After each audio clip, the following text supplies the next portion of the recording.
មารកចិត្តដើរពំលីអូនិងស្រោមជើងប្រប្រមកទុកពេញផ្ទះរហូតម្ចាស់ផ្ទះបិទប្រកាសរកម្ចាស់របស់វិញ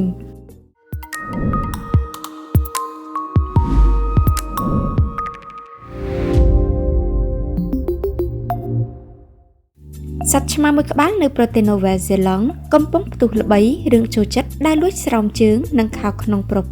មកទុកពេញក្នុងផ្ទះសត្វឆ្មាខូចមួយក្បាលនោះមានឈ្មោះថា Bridget ជាឆ្មាពូជ Tonkinese អាយុ6ឆ្នាំបើតាមម្ចាស់បានឲ្យដឹងថាក្នុងរយៈពេលជាង2ខែ Bridget បានដើរលួចខោក្នុងប្របាន11គូនិងស្រោមជើងប្រមាណជាង50ស្រោមថ្លែងប្រាប់សារព័ត៌មាន BBC ម្ចាស់ Bridget ឈ្មោះ Nathan បាននិយាយថារឿងរ៉ាវចាប់ផ្ដើមនៅពេលដែលរូបនាងចាប់ផ្ដើមឃើញមានស្រោមជើងនិងខោក្នុងប្រនៅក្នុងកន្ត្រកដាក់ខោអាវរបស់នាង Nathan ប្រាប់ថាពួកវាមិនមែនជារបស់នរណាម្នាក់នៅក្នុងផ្ទះឡើយហើយថ្ងៃមួយ Bridget បានដើរកាត់ក្នុងផ្ទះដែលមាត់មានពំស្រោមជើងមួយ Nathan ក៏បានប្រាប់សារព័ត៌មាន New Zealand Herald ទៀតថាវាកាន់តែចម្លែកដោយឆ្មារបស់នាងមើលទៅចាប់អារម្មណ៍តែលើខោក្នុងនិងស្រោមជើងមនុស្សប្រុសប៉ុណ្ណោះរបស់ដែល Bridget លួចពំមកគឺច្រើនខ្លាំងរហូត Nathan និងក្រុមគ្រួសារត្រូវចាប់ផ្ដើមព្រីនក្រដាសប្រកាសរកម្ចាស់ខោក្នុងនិងស្រោមជើងទាំងនោះវិញ